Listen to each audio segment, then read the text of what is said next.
I'm Mungo Guthrie. I'm a local farmer and livestock procurement and fieldsman for Lawrie Symington. So we see the pitfalls of the paperwork that comes into the market that's presented with animals coming along to the market. So we're going to explain exactly what to do to help yourself and also to make the transition through the marketplace easier. When farmers are selling cattle, one of the most common hurdles is tags and the reconciliation of tags when they come through the marketplace. So when we've housed cattle during the winter, now's the time to actually update our records and see exactly how many cattle we've got on the holding and the reconciliation of the cattle ear tags to the paperwork or the passports that we carry on farm. So what do we need to do to actually find out what we have on farm and what paperwork we have on farm, both cattle and paperwork? One of the first steps is to go into the Scott EID website and download the cattle on holding. And we can do that, or as I say, people are there to actually help us to do that, advisors, etc., that can help us do that and give us a list of cattle that are on the holding. The next check that we do is the physical ear tag check. So once you've got the download from Scott EID and the numbers that should be on farm, or the ear tag numbers that should be on farm, is the physical ear tag check of the cattle. So it's just usually down a feed barrier or somewhere where you can get the cattle very easily. And it's about checking the cattle ear tags against the paperwork and ticking them off at that point. The cattle that are on the farm.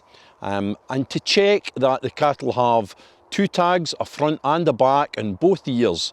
This is one of the biggest problems at this time of the year, whether it be in feed rings or elsewhere, that cattle can lose tags very easily. So it's the physical check at this point.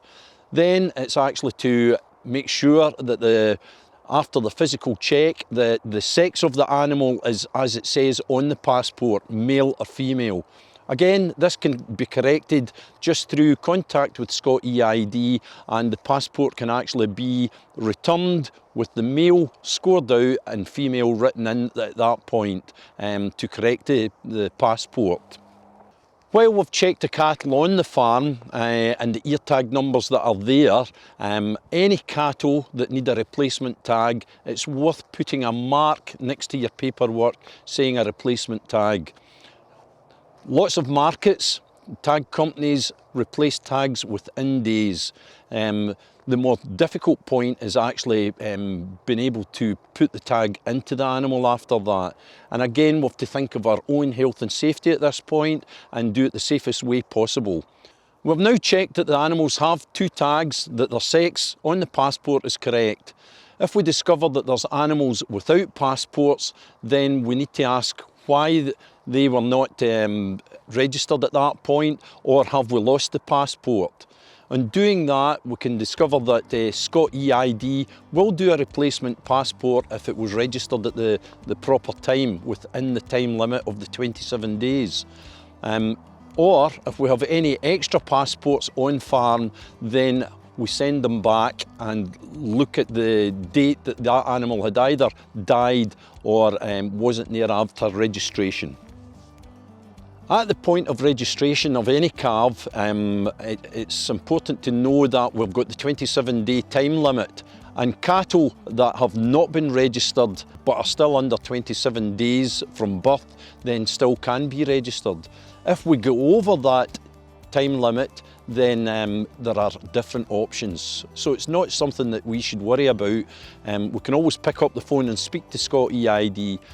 So we've got the Farm Advisory Service that can give us information on that.